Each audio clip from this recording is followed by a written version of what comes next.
Chemtrails? What are chemtrails? Chemical trails, Daddy, and they're very bad.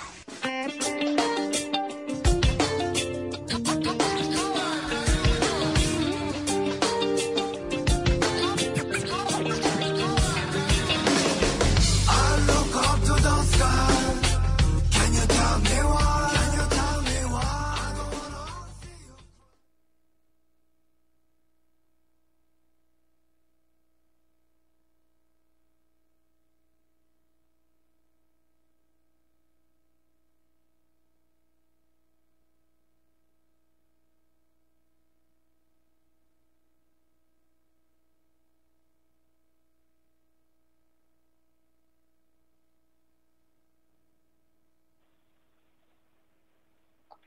Welcome to GeoEngineering Watch Radio, Dane. Hello, Russ. I guess we kind of skipped our cue there a little bit. Sorry, apologize, listeners, for that. We're trying to get a few things together here. But this is Dane Wigington with GeoEngineering Watch Radio for February 21st, losing days. Every day's a blur in this battle. One day's near the same as the next, but we are making progress, and Russ is with us, of course, as always. My thanks to Russ from Global Skywatch for all he does to help sound the alarm. Russ works tirelessly, as do a lot of other activists, which I'm very, very grateful for all of them, for everything they contribute to this cause, and all are desperately needed. And I know we all have family things and other sorts of daily survival business that we have to attend to, but at the same time, to the degree we can, to focus on this most important issue of climate engineering while we still can communicate effectively, and that is becoming more difficult, as I've announced last week, and nothing has changed. On Tuesday, February 11th, our Facebook reach was cut down by about 90%. That has not changed. It stayed stable. I'm hearing it from other people as well. So clearly there's pushback going on. It's affecting all of us, but we just have to deal with the cards we have. And if we continue to spread that awareness, it's already at a point now where I think it's unstoppable. It's growing quickly, and we need to feed those fires as fast as we can. We'll take calls about 12:15. I want to go over a few details now that sound like a broken record, but in fact, it's simply the pattern that the climate engineers are dictating to the U.S. population. The parade of winter storms still continuing over the eastern U.S. It's absolutely relentless. There's agendas being carried out by those in power. These agendas are not hard to recognize if one simply looks at the wider picture. And again, a lot of people within the ranks of the anti-climate engineering movement are not looking at the wider picture. In fact, it seems at times they're not even recognizing these quote-unquote winter storms as being completely engineered. Now, a couple points important to remember. Again, I want to outline and frame this so that people have a clearer perspective as why the eastern U.S. is being hammered so hard. It's important to remember, as I posted maps to the Global Skywatch chat room last week, GISS departure from normal temperature maps. This shows the most anomalously cold zone in the entire world for the entire 2014 year was the eastern half of the North American continent. Why is the eastern half of the U.S. so important? That's the most densely populated part of the U.S. And for those living in that cold zone, they can't believe that any place could be warm because it's so cold where they're at. But it's a very shallow layer of cold again. Very shallow. In fact, the Weather Channel spent about 15 minutes this morning in several segments trying to explain why it's freezing at ground level, but it doesn't freeze again, snow level up to perhaps 5,000 feet, depending on the conditions. And the snow levels of these storms don't seem to have anything to do with elevation anymore. Does anybody miss that? Used to be, meteorologically speaking, you'd have snow level at a certain elevation, but not anymore. You have the warm side of the storm and the cold side. And with Winter Storm Pandora, which is going on right now, again, theatrically named storms, this is not hard to see. I ask everybody to consider, what message do you think the power structure is really trying to give you when you have power structure-owned entities like Weather Channel giving total theater as to how cold it is That's all they talk about. They don't talk about, again, in the western U.S. where there's no snow at 14,000 foot up in the Sierras and we're hot. And we are absolutely hot. I'll elaborate on that further in a minute. But they talk about only the cold. They explain away the completely engineered as natural. This should be a big, big, big red flag as to what does the media want us to think now. Do they want us to think it's warming? No, absolutely not. Or they would be sending a very different message. At one time, did they put that message out? Yes. But the game changes. Games change.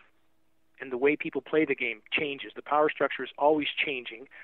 And if we don't change with them, we're stuck in a pattern of former conclusions that are no longer valid.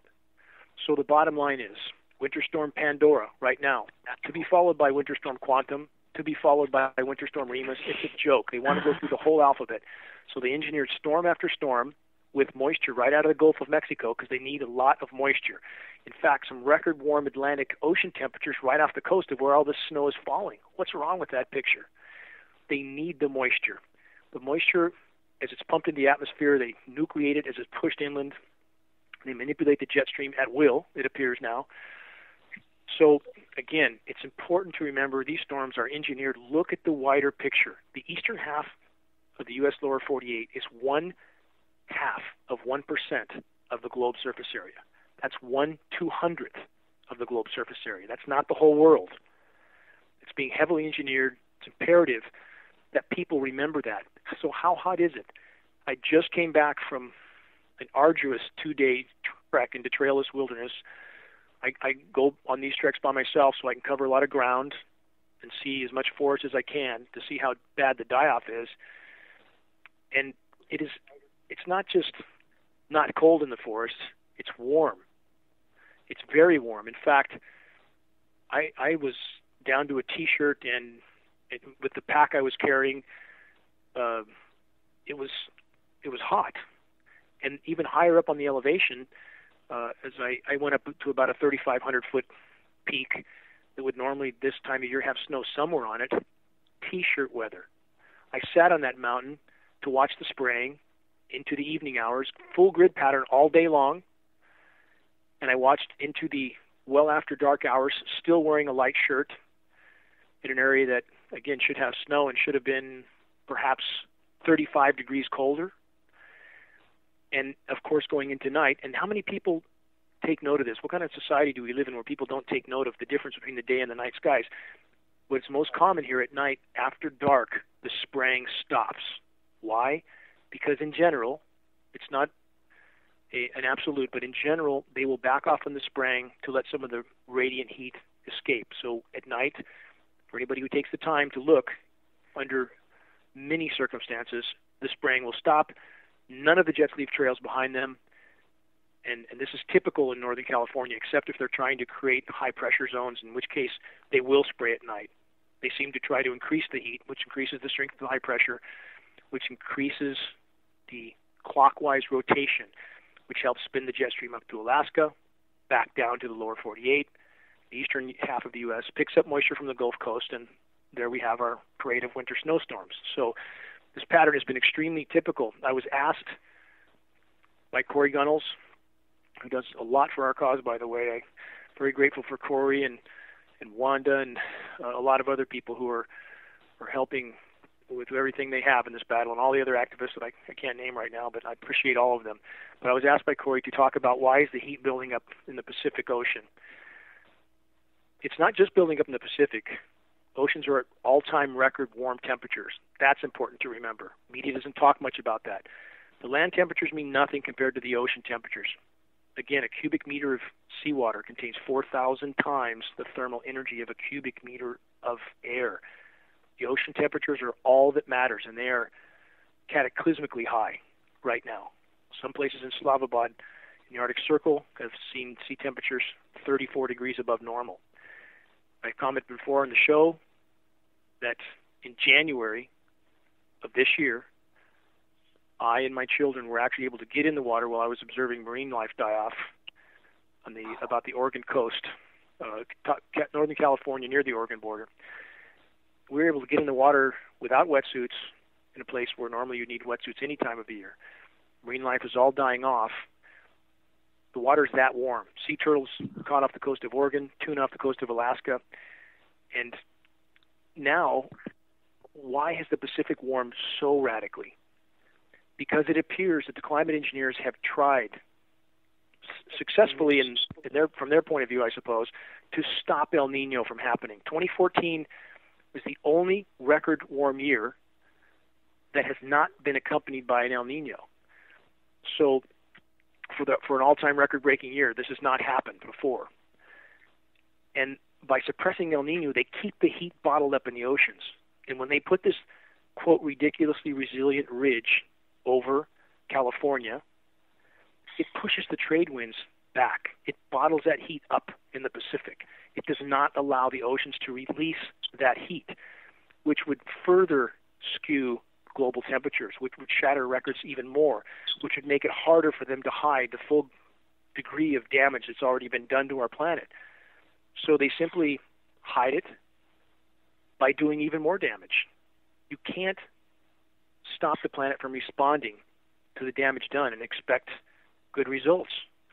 So the Kelvin wave, which is the surfacing of the warm water in the Pacific, that is the start to an El Nino, was the strongest Kelvin wave ever earlier in 2014. Why didn't it develop? It tried to develop twice. Because as soon as that wave really surfaced and began developing, the high-pressure ridge is put in place over the western U.S., pushes the trade winds in directions they would not normally go, not with those conditions, and it bottles that heat up in the oceans. So again, they don't care the damage they do if they can hide the full gravity of what's already been done a little bit longer so they can continue their preparations. Same with the Gulf of Mexico oil spill. I use that example often. In the Gulf of Mexico, again, the chemical corrects it, which is banned throughout the globe. They use it in the Gulf of Mexico not to make the situation better, but to hide it. This is business as usual for the power structure. And I want to make one statement, and I hope people consider this time frame anomaly, and then we'll go into questions. We'll take calls. If we took the history of planet Earth and overlaid it over a 1 week time span, 4.5 billion year history of Earth, and put it over a 1 week time span, the damage that has been done to our planet has happened in 1/40th of a second before midnight on the last day. 1/40th of a second before midnight in comparison to a whole week's time frame if we considered that 4.5 billion years on a scale of a week. I hope that makes sense. So on that scale, again, all the damage has been done. We've destroyed a planet in 1/40th of a second before midnight on the last day. And those who think that this behavior can continue are considered normal. Those who think that this path of total loot, plunder, and pillage of our planet, climate engineering, cutting down the forests, GMO everything, poisoning the oceans, those who think that that can continue are considered normal. Thus, the society we live in could not be considered sane from any rational standpoint. Can't be considered sane. Man's getting some background noise, Russ, from somewhere. Man's war against nature is a war against himself. It can't be seen in any other light. Can't be. Russ, I know you just relocated. You're back in Maine. You're cold there, correct? Fill us in on what you're seeing in the skies, how constant the cold is, your perspective. Yeah, it's very cold here. As usual, there's been a whole series of blizzards, which I missed because I wasn't here. But there's more snow on the ground this year than has been here since I moved here in 2008. Been very bitterly cold over here. And of course, when you send those maps out, Dane, we always see how the western United States, and we were talking before the show, how it seems like you're sending the same map out every time, but it's different. But it always looks the same. The western United States, they heat up, and the eastern United States is cold. And just talked to a friend in Philadelphia, and it's very cold, bitter cold there as well. So they're just keeping up the same pattern as you've been talking about. It's exactly the same pattern. And again, that cold layer is only a surface layer on the ground. It's the market example I've used before, the supermarket example, where you walk in and you have the open freezers and everything's frozen there, even though there's nothing containing it. If it's, they typically will lay more flat so that cold air settles and stays in that container. And that's the same situation we have going on now. And a lot of meteorologists trying desperately to explain away why there's this constant frozen precipitation when even at higher altitudes it's not freezing. So it's simply so many people in the power structure or that work for the power structure are willing to say whatever they have to say to protect their paycheck. And walking through the forest, as I just mentioned, again, it's difficult to see some of the canyons. This is a completely untouched region of wilderness. It's very large, south of Mount Shasta, north of Lake Shasta. And there are fir trees there that are 400 and 500 years old in these canyons. They look like redwoods. And a lot of these trees are dying. If there's anybody on a call that's come in, Russ, I'm not sure what that is. Getting a lot of background noise still. But there's trees in these canyons. They're all dying. The canopy is see-through now. There's no closed canopy anywhere. And this is an area that gets about 100 inches of rain a year. That's a lot of rain. It's a boreal rainforest. And I've spent a lot of time in these areas of wilderness, and I've watched this decline, and it's heartbreaking. It's absolutely heartbreaking. There's no sounds. Up on top of this mountain where I stayed the whole night, no sounds. I heard one or two birds. I saw one bear scat, one bear dropping, 3 deer pellet droppings, and that's it. That's it over covering many miles of wilderness. That's all I saw. And I hear people say at times, I know people that have said to me, if things get tough, they'll just survive off the land. Really? Do they know anything about what's going on around them? These are people who I don't think could survive off the land even if the land was healthy, but it's anything but healthy. There's no chance they could survive there. If the native animals can't survive there, how do people think they're going to survive off an ecosystem that's dead?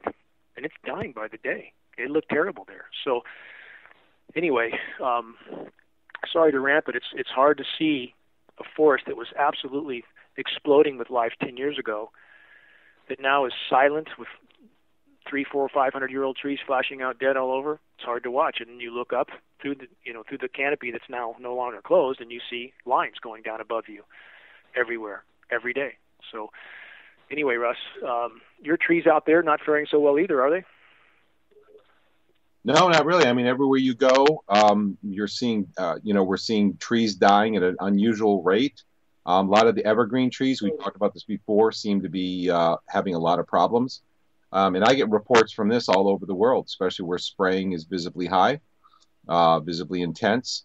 The trees are dying alongside the road. People are seeing them in the forest. We're seeing brown patches. And we've been seeing this for years, too. I mean, but it just continues. Brown patches as if somebody sprayed Roundup all over the ground, where you just have these patches of dead grass. This is what people have seen in the summertime, and what looks like somebody sprayed acid on leaves. You have these marks, so it continues here. It just keeps continuing, Dane.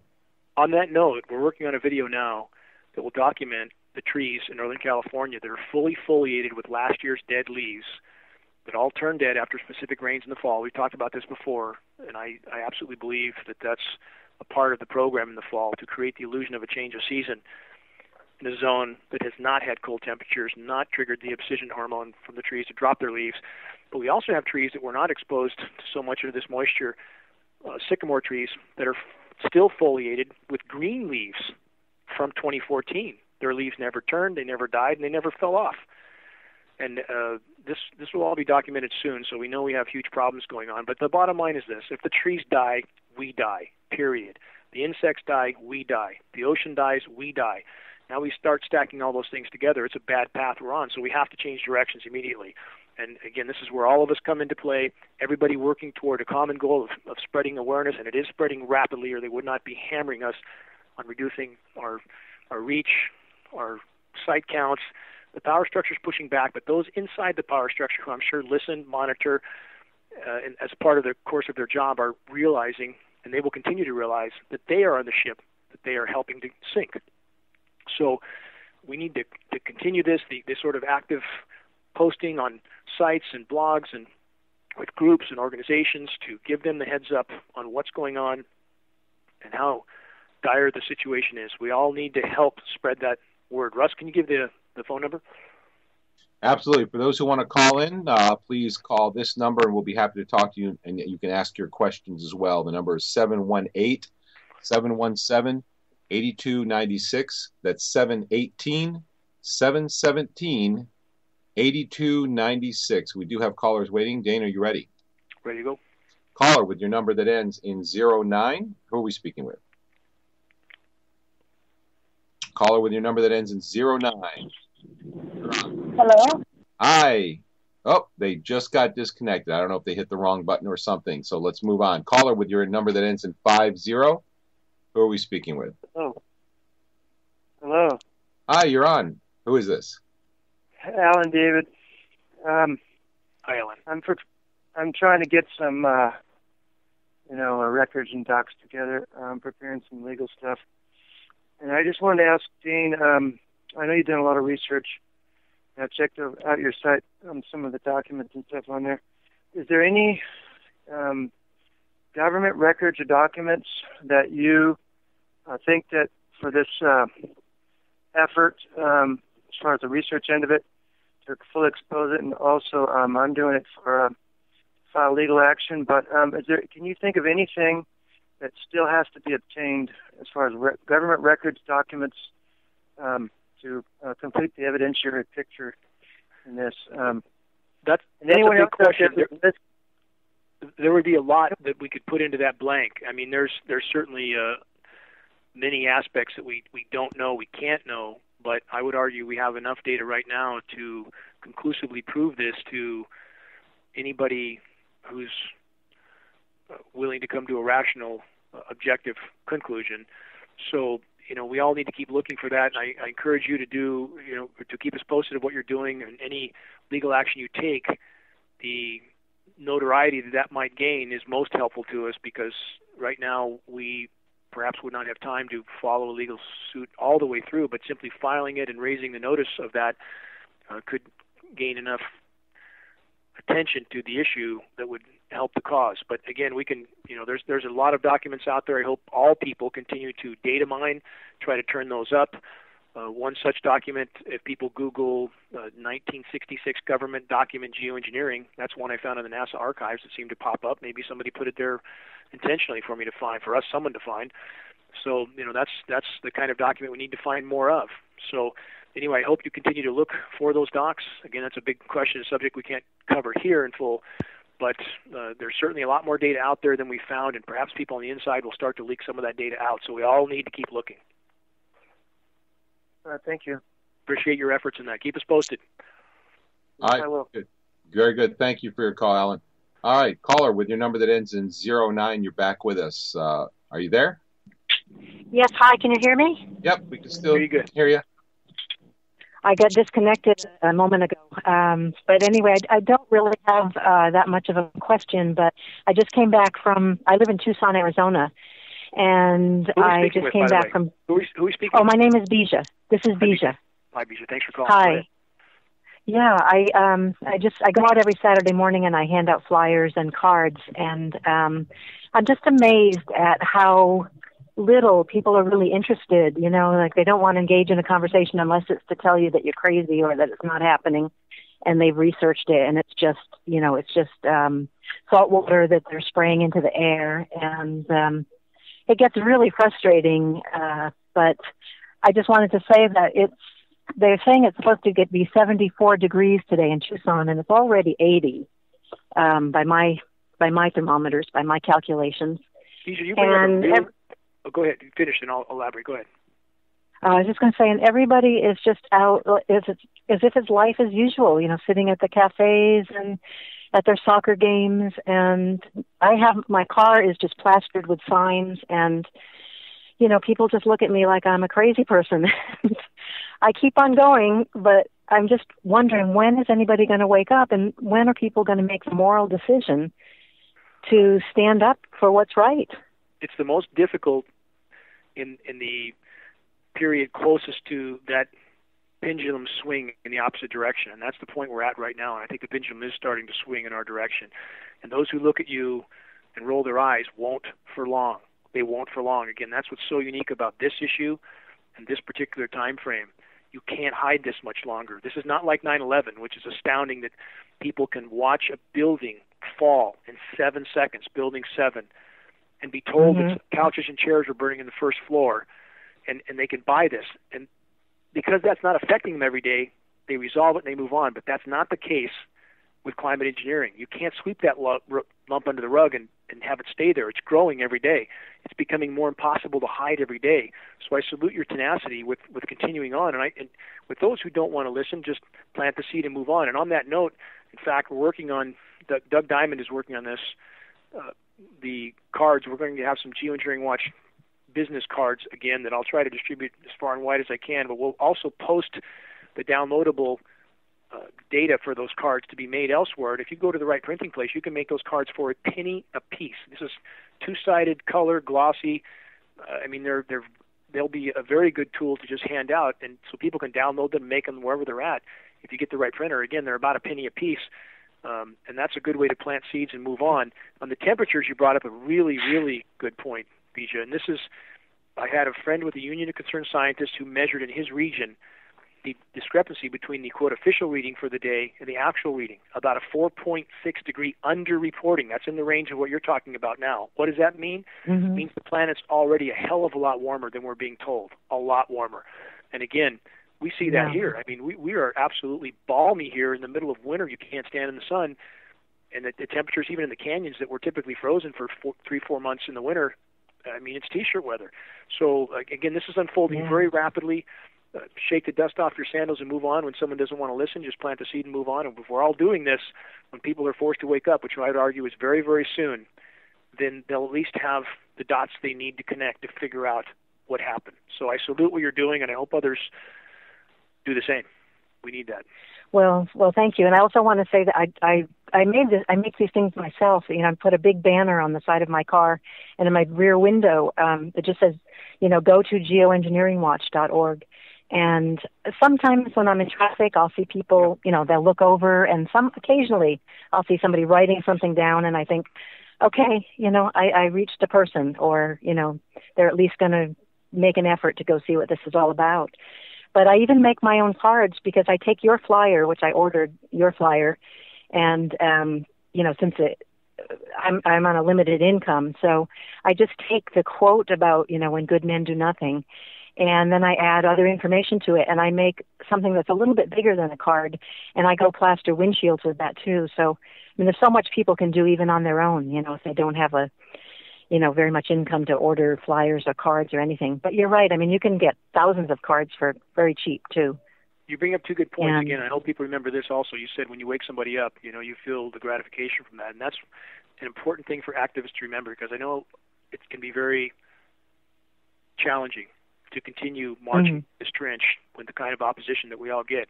But for every person that each of us has a part in waking up and expanding their field of vision and arousing their consciousness, that makes our battle matter in and of itself for every single person we awaken. And it's important to remember that. The journey is the destination. The destination is the journey. We are all on a journey. So that's an excellent point you bring up there as well. And the quote from Edmund Burke, all is necessary for the triumph of evil is for good men to do nothing. It's important we remember that as well. So thank you for everything you're doing, and keep us posted on your continued efforts, and we'll try to get these business cards put up, or at least the downloadable parts, so people can print them wherever they're at. Well, thank you so much, and thank you for keeping on posting, all these great articles one after the other. I just, I'm in awe of what you do. So thank you so much. It's a team effort with Russ, with Doug Diamond, Corey, with you, with everybody listening. It's a team effort. It's all of us. We're all spokes in this wheel. Every single one of us matter. The wheel can't roll without all of us. So again, the same gratitude back toward you, and it's a cumulative effort of all of us together that matters. Thank you. All right. Thank you so much. I'm just going to mute and stay on and listen to the rest of the call, if that's okay. You bet. Yep, that's great. Thank you. Thank you, caller, for calling. Caller with your number. Okay. All right, caller with your number that ends in 80. Who are we speaking with? Hello, this is Eddie from New Mexico. Hi, Eddie. Hi, Dane. Pleasure to speak with you. You and Russ both. I want to thank you both for everything that you do. Same to you, Eddie. Okay, last night I was watching Real Time with Bill Maher, and I happened to leave you a clip, Dane, on your Facebook of Bill Nye the Science Guy, as Bill Maher usually brings up climate change, but he never links it to anything that has to do with geoengineering or SRM or anything like that. So I took the clip, I recorded it, and I put it up on your Facebook, and really excited for you to get to see it. I was very astounded that Bill Nye even brought it up, and, you know, he talked about how the scientists who have come up with this plan must be high. You know, what are they thinking when spraying the ionosphere with sulfur and aluminum particles, you know? I did not see that clip, Eddie, and I will absolutely look for that immediately after the show. Thank you. Yes, sir. Yeah, I left it right on your Facebook. Sorry if I sound a little nervous. I've been listening to you guys for a while. You've done so much to help me and my girlfriend understand what's going on around the world, and it's just an honor to speak with you guys. Hey, the honor is ours as well. Again, it's people like you that are keeping the wheels turning out there, and it's all of us pulling together that matters. And Russ with his pages and the amount of people on his Facebook. Russ, what are you up to now on your pages? We've got we're closing in on about 30,000 members on our Facebook group. A lot of people waiting to get in as well. So the word is getting out. People are listening. Russ, Kim Berry, I think helps you too, Russ, right? Yeah, Kim is a tremendous help. She's been administrating back from almost the beginning. She's been a tremendous, essential help just to keep the group going. Yes. And you know, I want to say this, and I want to say something about Russ right now, and I hope that's okay, Russ. But you know, this is a long, arduous, trying battle for all of us, and I greatly appreciate, more than I can say, the kind of demeanor that Russ, the kind of friendship that Russ has shown me. That Russ is always Russ. You can always count on Russ to be who he is, a very giving and helpful and committed person to this battle. So again, and for all those that are behaving in that manner, I'm very grateful for that, because a lot of people are not putting their best foot forward for whatever reason. The strain is maybe a bit too much for them. So I hope we all can continue to have a cooperative relationship of contributing to this battle, and people are pulling together and not fraying apart. That's so important. So Eddie, again, to you and your girlfriend, thank you for everything you're doing, and please keep me posted of anything else. I'll look at what you sent. I'll send you an email afterward just to confirm that I've seen it. And thank you very much for what you guys put up, and please continue your efforts where you're at.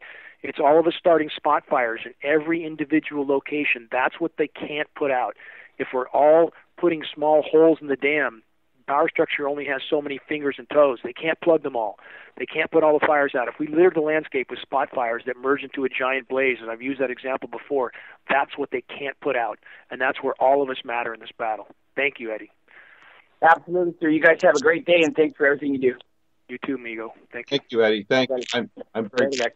Thank you, Eddie. I'm very grateful myself for all the work that you do. It means so much to me, someone who suffers from the health effects of the spraying.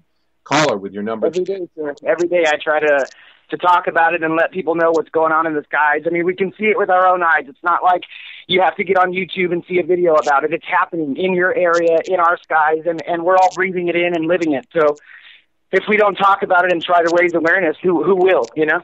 And even on the talking about it, and I think that, you know, business card is something we did before, and I dropped the ball on that for a while. We're going to try to have that out as soon as we can, because that's something people can make so inexpensively. And when you pass something on to someone, it has legitimately. It gives it legitimacy. And we'll try to think this card out as best we can, make it simple and straightforward, and then people can, of course, make their own. But that's a very good tool to use to start those spot fires. To pass this on, you don't need to waste a lot of breath or put people's defenses up by going into a long rant. You pass the card on, say this is going on. The media's not telling us about us. The government's not talking about it. Please investigate. So we'll try to utilize every tool we can. And if we all pull together, again, we'll have this to the light of day soon. Thank you, Eddie. Thank you, sir. Goodbye. Thank you very much, Eddie, for all that you do. Caller with your number that ends in 02. Who are we speaking with? Hi there, Russ. This is Mihaela from CT Group in Slow County. And Thanks Dane. for joining us. Thank you. I'm calling in today. I really appreciate what you guys are doing, and it's my first time calling in, but been quite busy administering the site, and I got left alone doing it. So, anyways, we're really rocking here this week, and we have got the green light and a go for the Look Up movie to play in a major theater in our county. So we're happy that's going to be happening this next Wednesday on February 25th. So what I wanted to say was we picked up the ball, and someone had actually started the film from the Gather Films that you had mentioned a week ago, but they didn't let anybody know for about 10 days, and that's when I went up there. I was going to actually go ahead and reserve a spot, but it had already been reserved, so we had 20 days, I guess, to get the reserve met and go ahead and have the movie played. And now we've got the Look Up people are working tirelessly behind the scenes, getting the people to the theater. So we still have some seats left, and we either want to sell them online or just get them to the theater on the night of. And can you repeat the location again? The location is Downtown Center 7 Cinema, 888 Marsh Street in San Luis Obispo, California. Thank you, and I hope anybody in that area, again, the support of that film, and George Barnes, who's done a lot, he's put a lot of energy and effort into this cause, so that's supporting him to be able to continue also. So thank you for what you're doing, and I'm sure George thanks you as well. And every spot we can get a blaze going of awareness makes our... Go ahead. I did have a question. The Gather Films, the Look Up director, and when we're doing this and we're requesting this in the movie theaters all across the nation, I have an 11 by 17 flyer that I could get to the fullest resolution possible, but the high resolution photographs need to come in somehow into either the Look Up Film site on Facebook or onto the site somewhere. We need some high resolution so people can go ahead and make their 11 by 17 posters for their town. And also, I try to get in touch with somebody to put a movie poster in the shadow box at the theater. Would be a great idea.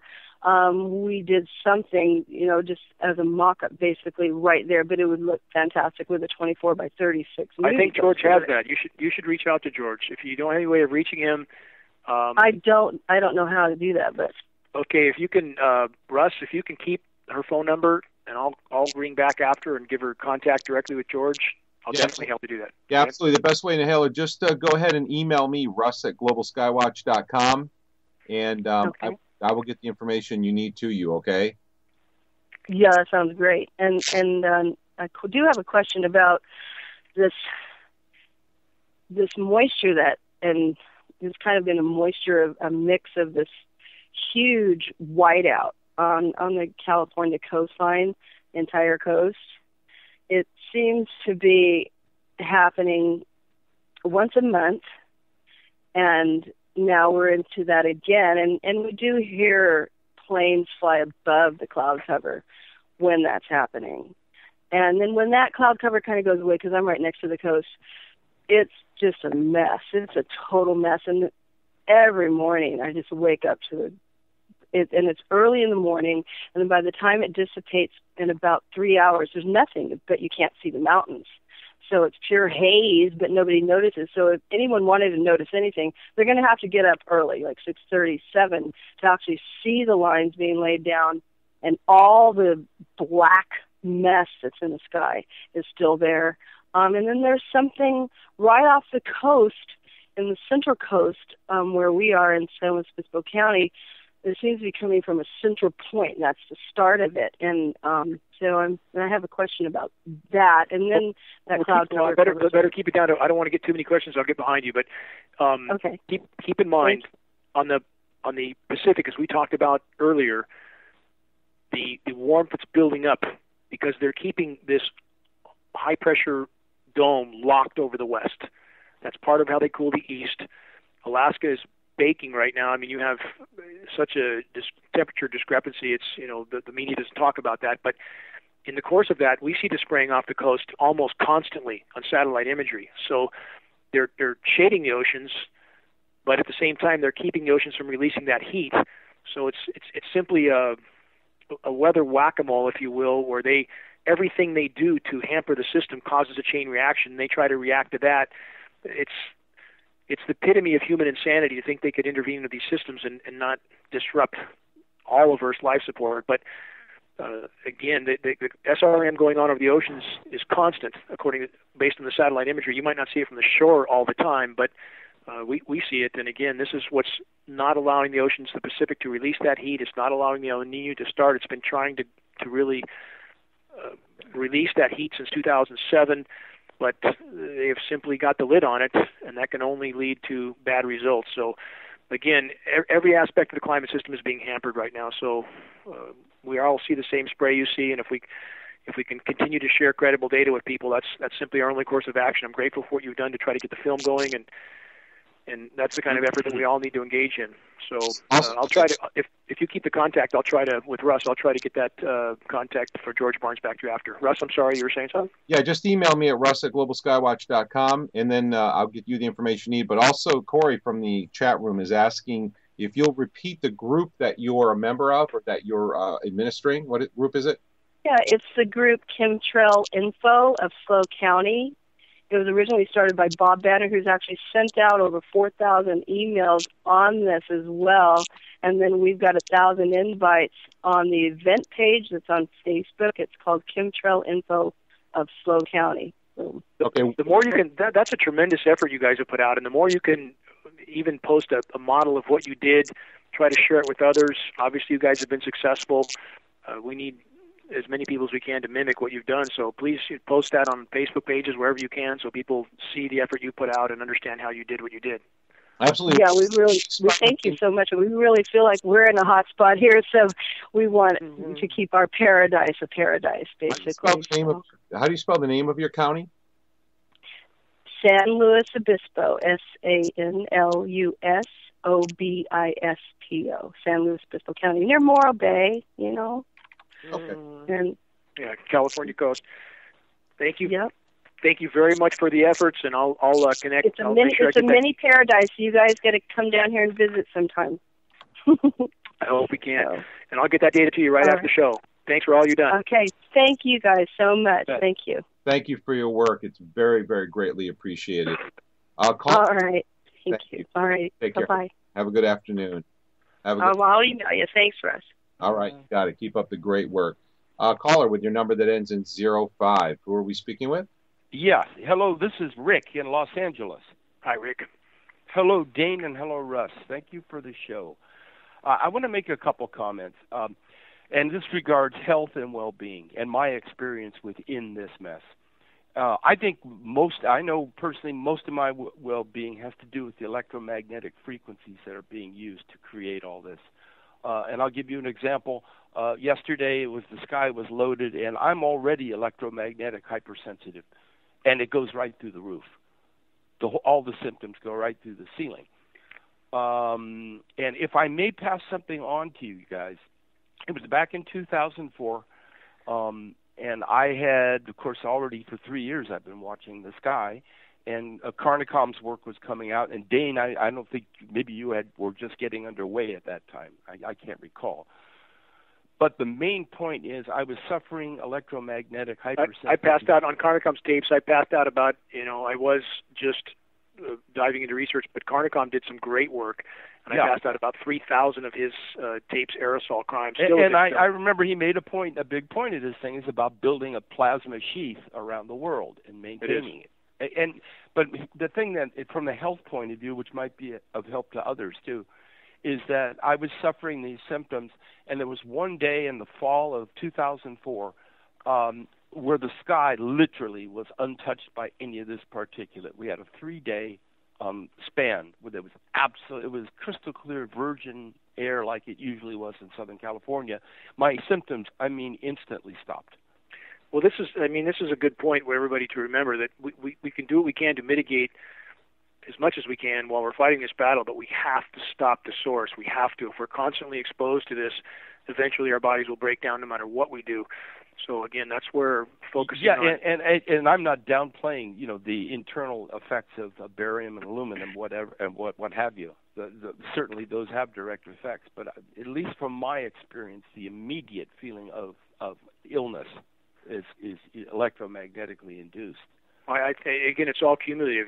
But we're walking antennas. We're all absorbing this material. It's all conductive, and the RF frequencies are coming from so many different directions. It's a true onslaught against the human organism. But was there any other question you had, Rick, before we try to catch a couple I more just callers? wanted to say, I want to make one quick comment, and that is, I heard an interview with Kim Caldera. Yeah.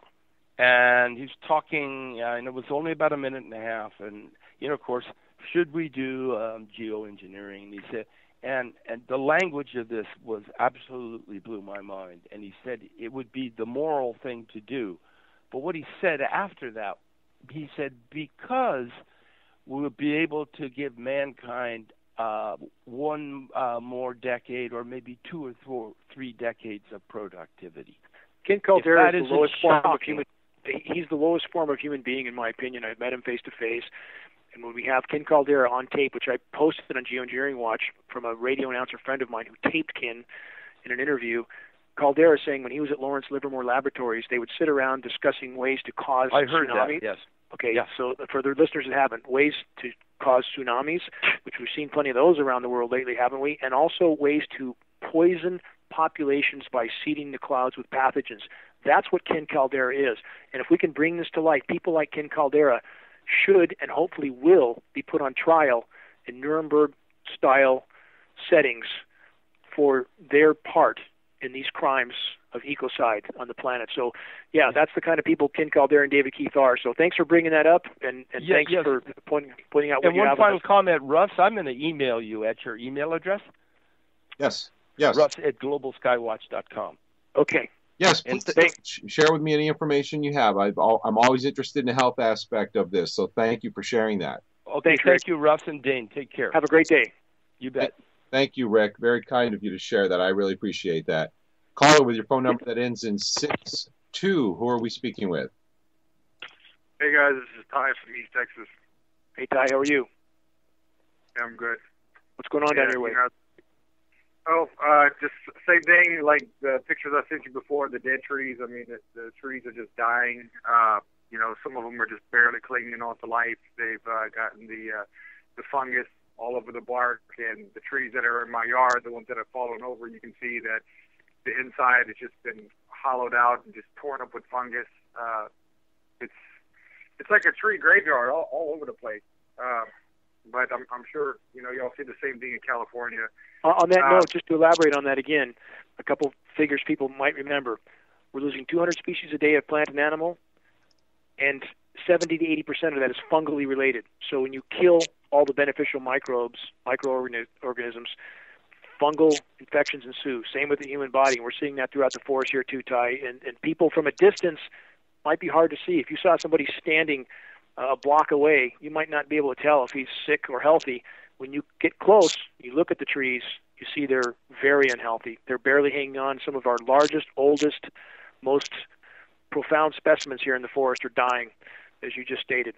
And it's going to continue. And again, with trees and with people, a human body can take a lot of punishment. A tree can take a lot of punishment. Once it's had enough, breakdown occurs quickly, and we're at that point. Yeah, absolutely. Well, I want to move on fairly quickly. I don't always call, but I always listen. And been following you guys for a while. Been following this movement. Been part of the movement for a while. As you say, Dane, reaching critical mass right now is probably the most important thing. But let's say if we were to have our way, we were to stop climate engineering right now, stop the spraying, stop the fumigating right now. How do you think the planet would react to not having these aerosols? I mean, right now, it is kind of a double-edged sword because although we are invading the climate with toxins, and the benefit is we are getting a little bit of cool down. We are reflecting the sun a little bit. Let's look at the science part of it. Let's say we were to stop everything right now. We do know that there is going to be some immediate drawbacks of that. Best case scenario, we were to stop climate engineering today, what's your take, and how is the planet going to respond to that? I covered that in an article called Double Collapse Scenario. If anybody Googles that, they'll find that article. Your points are valid. The planet would react violently. It must react violently. It's had a lid put on the buildup of heat for a very long time while its natural defense systems have been systematically torn apart, the protective layers of the atmosphere. So now we have much more convection when you have open sunlight. That's why we have thunder snow now everywhere, because the snow shouldn't be happening to begin with. They're basically chemically nucleating thunderstorms into snowstorms. So there will be violent reactions, and at best, we face unimaginable challenges. If industrialized society stopped tomorrow, and the spraying stopped tomorrow, there is so much inertia behind the damage done that anybody who thinks that we're going to go right back to what was needs to consider reality. That's not the case. If once you're through the guardrail, the Thelma and Louise in the moment, you can't put the brakes on. You're already in free fall.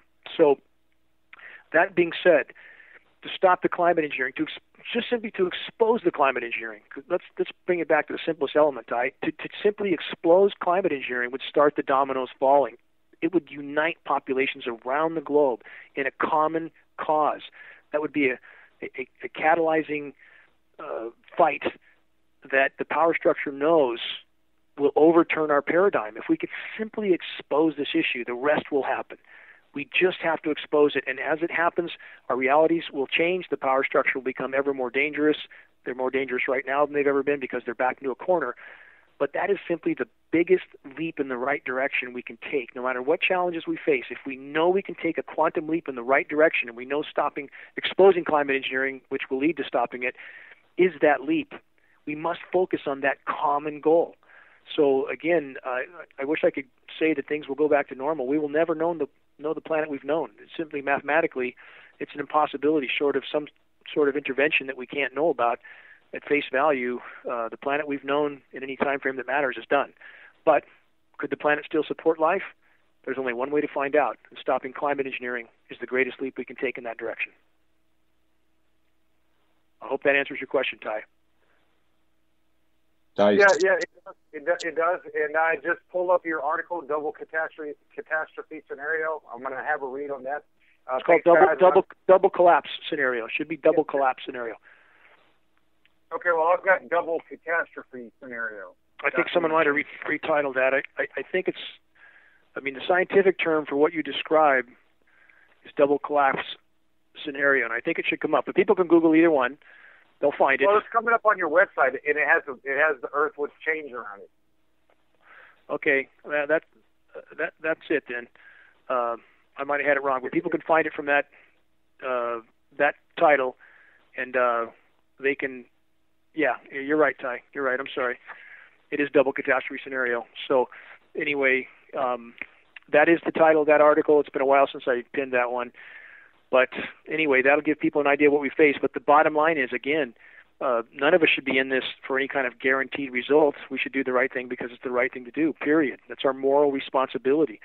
But if we can do this one thing, to expose climate engineering, if we could accomplish that one goal, again, it's the greatest leap I believe we could take in the right direction on any subject that people are fighting for right now. This is the one that we must win. This is the one. Thanks, Ty. Thank you. Thank you. Have a great day, amigo. Ty, thank you very much for your call. It's always good to have you on. Caller with your number that ends in 24. Who are we speaking with? Hi, this is Rachel. I have a question following what Dane was just talking about, which if the geoengineering is stopped and the double collapse thing happens, what happens to all of our nuclear power plants? That's a really important question. And that's one that is one of the darkest parts of what we face. Again, there would have to be provision to cool those plants until a full cold shutdown could be achieved. And this is where the climate engineers have truly painted us into a dark corner. Right now, if we had a major CME, a Kerrigan-type event, that's a coronal mass ejection, a solar flare, that could shut down grids around the globe. That could cause Fukushima times 100 or 200. And that is what we face. This is where, again, where people look at PhDs and those with a lot of letters behind their names, it's an absolute travesty of what we're told science means. Their job is simply to carry out what the power structure tells them to carry out. Nuclear power is also the epitome of insanity. Nuclear anything is the epitome of insanity. So while we have Fukushima that may kill us all, Obama approved $6.5 billion to build more nuke plants in Georgia. I mean, there's no sanity in this equation. So the bottom line is, yes, we will have to hurdle that problem. It's a huge problem. But back to climate engineering again. If we're all breathing these particulates day in, day out, it's making us all dumber by the day. And it is. We know the particulates are there. We know we're breathing it. We know the neurological effect. We are not getting smarter. This is affecting our ability to think clearly. If we can't stop that, and we can't stop the assault on the biosphere as a whole, the shredding of the ozone layer, which is diminishing Earth's natural protection, thus it's more susceptible to CMEs or producing anything that allows life to exist here if it continues. So from every direction, climate engineering is thwarting the web of life and tightening the noose around our necks. And this final fundamental point, if we can't think clearly because we're breathing what the climate engineers are spraying, we can't accomplish anything. So as bad as that nuclear situation is, and you're very correct to bring it up, we can't face that unless we stop, again, go back to our priorities and keep the horse in front of the cart and stop this issue first. Well, I'd like to thank you for pushing everybody to do their own research. I got to say that I think I'm thinking more clearly than I have been in a very long time, despite what's going on out there. I mean, if you work it, it begins working. You know, it just does. On that point too, I want to thank you for bringing that up. The mind has unbelievable powers over the body, incredible powers. This is a medical absolutely. Fact. And if I got so freaking depressed at one point that I remembered a study done long ago about artificially smiling and the endorphins it would release. So I just started artificially smiling. And son of a gun, you know, it pulled me out of the depression I was feeling about this, you know. There's a book called The Biology of Belief I would recommend to anyone. And it is simply medical fact that documents how powerful the mind's ability is to control bodily functions. So I encourage people to read that, never give up hope, absolutely press on no matter how dark the horizon is. We cannot know what good we may yet accomplish unless we give it everything we have, and we may yet accomplish a great deal of good if we all pull together. Dane, one last thought. Today I saw on the news for the first time, I mean, on the computer, was about this new tick-borne virus. I think it's called oh God, I can't remember how it goes. It starts THO. Anyway, it's brand new. Sometime in this past year, it just killed a younger than 50-year-old, very healthy man in 11 days. Russ, what caught my eye about this is few people know that Lyme's was designed and created by the United States as a biological weapon to drop over Russia on their deer population. Lab 273. That's a book to read about that. Russ, you're probably pretty familiar with Lyme disease up in your area. Elaborate. But this is much worse. This killed this dude in 11 days, and they've never seen it before. It's never been in a human being before. I've been trying not to think of the pathogens involved, but when I saw this, all the alarms went off. Well, it should. Russ, are you there? Yeah, I'm here. Yeah. I mean, certainly in your region, Lyme disease and Lab 273, I think you're familiar with that as well. Yeah, absolutely. The Lyme disease, obviously, designed. I mean, there's the thing is when we look in history, when we start doing our research, we start to realize that so many illnesses we have. This is looking at the big picture. For those who are not familiar, have been engineered and manufactured, and it doesn't have to be. And we're at the end of our... Thanks, guys. Thank you.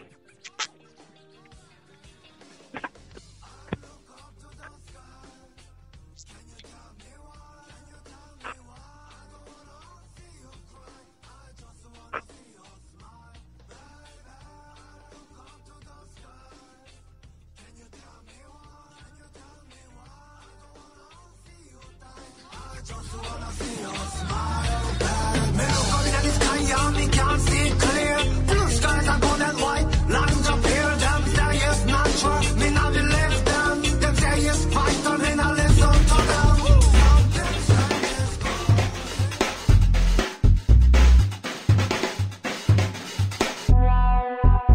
Aussie Skateboard, and you're listening to UCY.tv.